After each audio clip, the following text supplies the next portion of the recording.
Dumating ang magkasintahan sa isang restaurant para kumain, balak nilang tumuloy sa hotel pagkatapos para sa isang mainit na tagpo. Habang hinihintay nila ang kanilang kape, habang ginagawa ang kape, palihim na sinusulyapan sila ng waiter.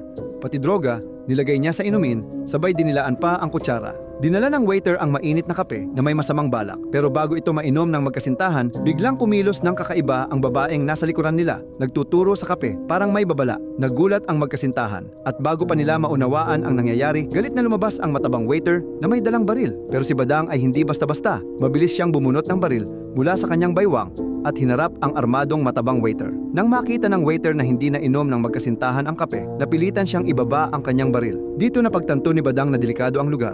Kaya agad niyang inutusan ang kasintahan na lumabas at paandarin ang kotse. Samantala, dali-daling lumabas ang pinuno ng mga goons. Nang makita niyang nakaalis na ang magkasintahan, agad niyang kinuha ang kanyang telepono at nagsimulang mag-utos sa mga tauhan niya. Dahil may mga nakaabang din siyang tao sa direksyong tinakasan ng magkasintahan.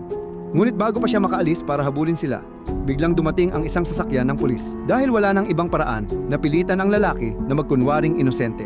Hinila niya palabas ng kotse ang kanyang asawa at sinampal ito ng malakas sa harap ng pulis. Dahil sa nakita, hindi ito pinalampas ng pulis. Agad siyang huminto sa gilid ng kalsada at lumapit sa mag-asawang nag-aaway.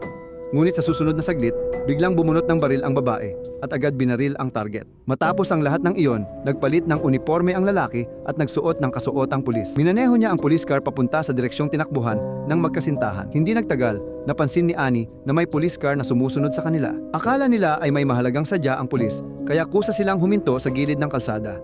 Ngunit sa susunod na segundo, biglang inambush si Badang ng babae at nawalan ito ng malay.